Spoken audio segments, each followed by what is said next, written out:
मनाची स्थिती. एका गावात एक माणूस राहत होता. त्याच्याकडे घर होते, कुटुंब होते, काम होते, पण तरीही तो नेहमी अस्वस्थ असायचा. त्याच्या चेहऱ्यावर चिंता दिसायची. प्रत्येक गोष्टीत त्याला अडचणीच दिसत असत. एखादी छोटी समस्या आली तरी तो खूप त्रास करून घ्यायचा. एक दिवस तो खूप निराश झाला. त्याला वाटू लागले की त्याचे आयुष्य इतरांपेक्षा जास्त कठीण आहे. मनात अनेक प्रश्न आणि ताण घेऊन तो एका प्रसिद्ध साधूकडे गेला. तो साधूंना म्हणाला, महाराज, माझ्या आयुष्यात सतत समस्या येतात. मन कधीच शांत राहत नाही. छोट्या छोट्या गोष्टींचाही मला खूप त्रास होतो. मी आनंदी कसा राहू? साधूंनी त्याचे बोलणे शांतपणे ऐकून घेतले. त्यांनी त्याला लगेच उत्तर दिले नाही. थोडा वेळ विचार करून ते म्हणाले, बाळा, आधी तू माझ्यासाठी एक ग्लास पाणी आणि एक वाटी मीठ घेऊन ये. तो माणूस आश्चर्यचकित झाला, पण साधूंची आज्ञा मानून तो लगेच पाणी आणि मीठ घेऊन आला. साधूंनी त्याला सांगितले, या ग्लासातील पाण्यात एक मूठभर मीठ टाक. माणसाने तसे केले. मीठ पूर्णपणे विरघळले. साधू म्हणाले, आता हे पाणी पी आणि मला सांग, तुला कसे वाटते? माणसाने पाण्याचा एक घोट घेतला आणि लगेच तोंड वाकडे केले. तो म्हणाला, महाराज, हे पाणी खूप खारे आहे. अजिबात पिण्यालायक नाही. साधूने फक्त स्मित केले. काहीही न बोलता ते त्या माणसाला घेऊन जवळच्या एका मोठ्या तलावाकडे गेले. तलावाचे पाणी स्वच्छ आणि शांत होते. आजूबाजूला हिरवीगार झाडे होती. वातावरण खूप प्रसन्न होते. साधूंनी त्या माणसाला सांगितले, आता या उरलेल्या मिठाची संपूर्ण वाटी तलावात टाक. माणसाने तसे केले.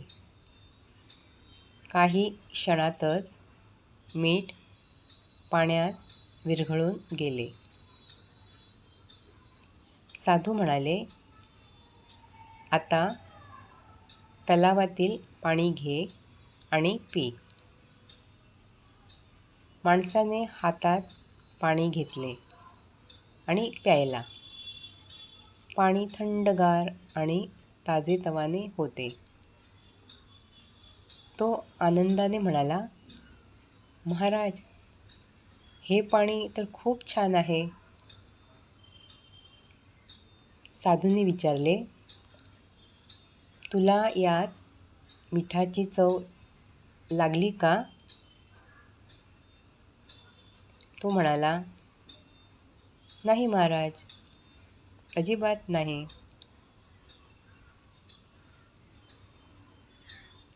साधू त्याच्याकडे प्रेमाने पाहत म्हणाले, बाळा, आयुष्यातील दुःख, चिंता आणि समस्या या मिठासारख्याच असतात. प्रत्येकाच्या आयुष्यात काही ना काही अडचणी असतात. कुणालाच समस्या टाळता येत नाहीत. पण फरक एका गोष्टीत असतो, आपल्या मनाच्या आकारात. जेव्हा मन छोट्या ग्लासासारखे असते, तेव्हा अगदी थोडे दुःखही संपूर्ण आयुष्य कडू करून टाकते. छोटी टीका, छोटा अपयश, छोटी अडचणही खूप मोठी वाटते. पण जेव्हा मन तलावासारखे विशाल होते, तेव्हा त्याच समस्या लहान वाटू लागतात. दुःख असते, पण ते संपूर्ण आनंद हिरावून घेऊ शकत नाही. तो माणूस शांतपणे ऐकत होता. साधू पुढे म्हणाले, मन मोठे करण्याचा अर्थ फक्त सहन करणे नाही. त्याचा अर्थ समजूतदारपणा वाढवणे, सकारात्मक विचार करणे, इतरांना माफ करणे, नवीन गोष्टी शिकणे आणि परिस्थितीकडे वेगळ्या नजरेने पाहणे होय. जीवनात अडचणी येणारच, पण त्या अडचणींपेक्षा आपण किती मजबूत आहोत हे महत्त्वाचे आहे. लक्षात ठेव, समस्या कमी करण्यापेक्षा मन मोठे करणे अधिक गरजेचे आहे. त्या माणसाला साधूंचे शब्द मनापासून पटले.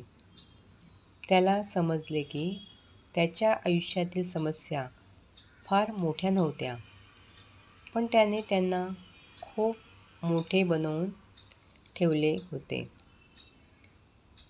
त्या दिवसानंतर त्याने परिस्थिती बदलण्याऐवजी स्वतःचा दृष्टिकोन बदलण्याचा प्रयत्न केला. हळूहळू त्याचे मन शांत होऊ लागले, ताण कमी झाला आणि तो अधिक आनंदी राहू लागला. आयुष्यातील समस्या मिठासारख्या असतात.